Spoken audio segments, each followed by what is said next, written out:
Acharya ji, you say, watch your cup of tea, watch your ugly modesty. Watch the tree, watch the bird. Liberation is there instantly, instantly. Acharya ji, for me, the one who is watching everything, there is a constant unrest. The unrest is the same, no matter what the object is. The unrest is bothering, hurting. In the name of surrendering this unrest, am I holding on to it instead of letting go? Maybe I do not even know how to surrender. Please help me, Acharya ji. I do not even know what I want. All I know is only this unrest. Please help me understand, Acharya ji. Thank you very much. With gratitude and love. Jyoti.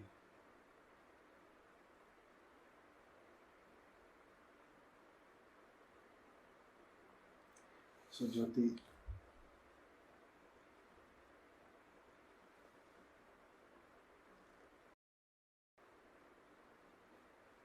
you have a lot of energy. You have a lot of energy.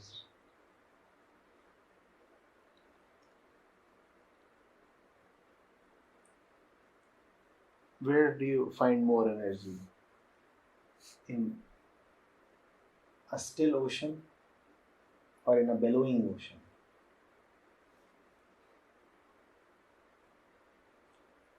Who requires more energy? A man sitting still or a man running hither-thither?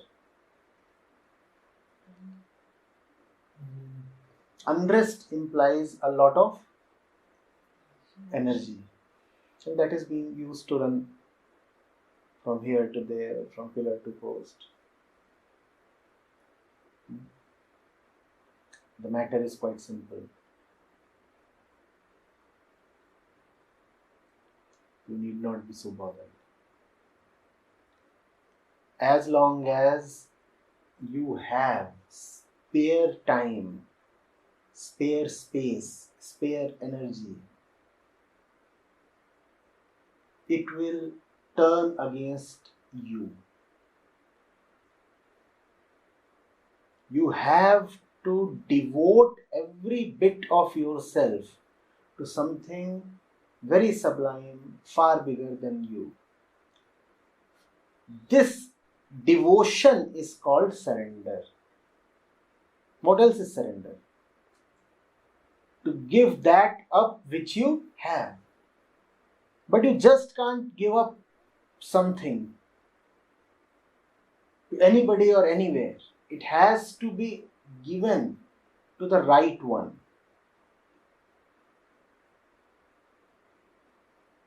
So in fact, devotion is a more self-explanatory word than surrender.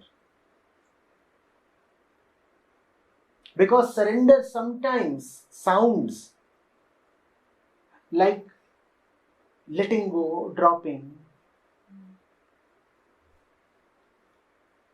And that almost is like dropping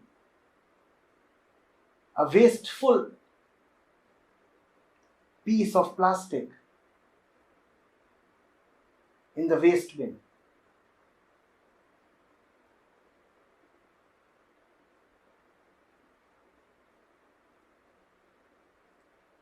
Here we are talking of your life, not waste plastic. That which you are to drop is your command and control over your time, your energy, your resources, your space. Can you just drop it like plastic? No, it is not waste. It is not valueless. It has value. So it has to be given to someone who deserves it. Are you getting it? So devotion is a better word. You have to devote it, not just let go.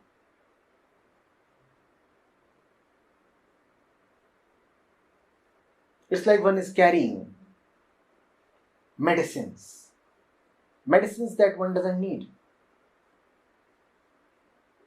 What is better?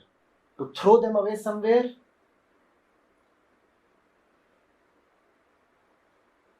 Or to donate them to a hospital?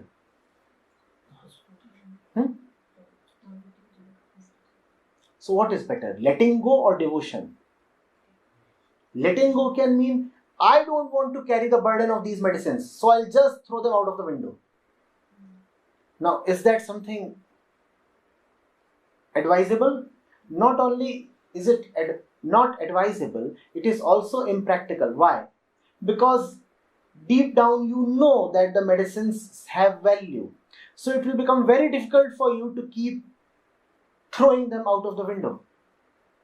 Every time you throw a capsule or a tube out of the window, you will know that you have thrown away something valuable.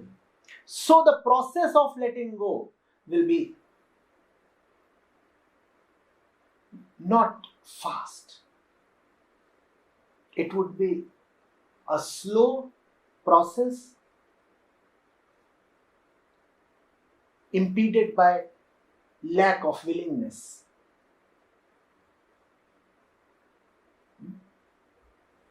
But if you know that which you have is now going to a more deserving place, then it becomes far easier to drop. Are you getting?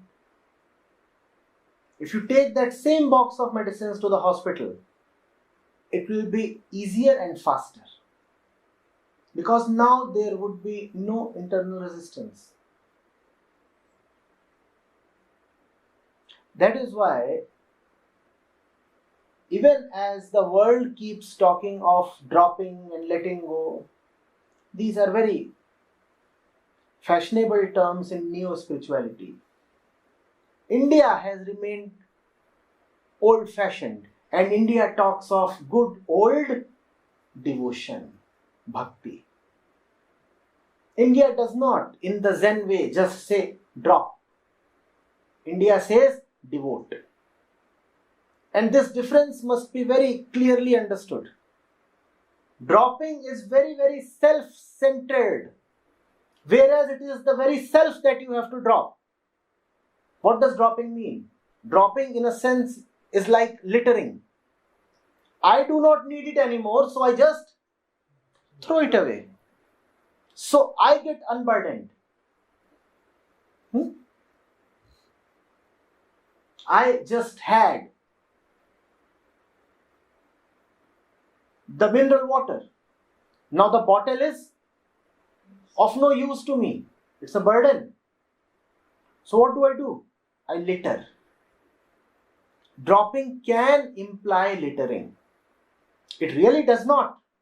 But then the mind is always searching for opportunities for mischief. So, to the mind,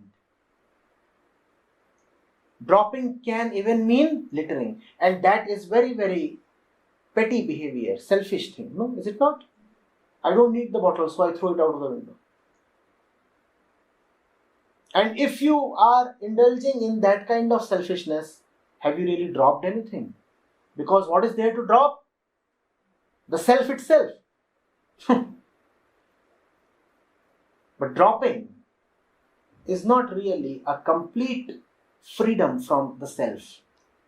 Because dropping is in itself, I am repeating, a self-centered activity. You are saying, I don't need it. In real practical life, that which bothers you is not merely conceptual. It is tangible. Spare time bothers you. Spare energy bothers you. That spare energy becomes restlessness, Jyoti. Why do you want to throw these things away like waste plastic? Why not devote them to the right place? And unless you devote them to the right place, dropping won't happen. So devotion and dropping are not opposite to each other. You can even say that devotion is the real meaning of letting go or dropping.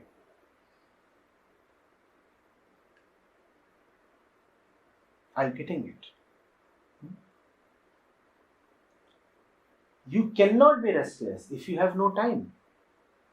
Restlessness demands spare time. You cannot be restless if you have no spare bit of energy left. Why do you have energy left? Why are you not devoting all your energy to a great mission? Why don't you find out opportunities to contribute, to volunteer, to do something worthwhile? Why do you just sit and ponder? Why? And if you will just sit and ruminate,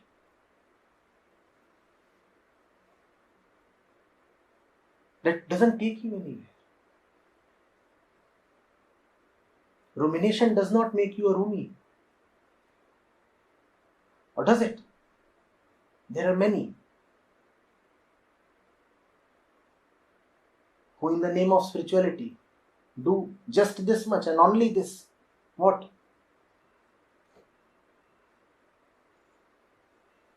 No, spirituality is not about a lazy body and a hyperactive mind. Spirituality is about having a body fit and eager to serve the Lord, an intellect willing to apply itself to a noble cause. That is spirituality. Ask yourself, are you making the best use of your time? Are you making the best use of your intellect? Are you making the best use of everything that you have? If you are doing that, you just can't be restless.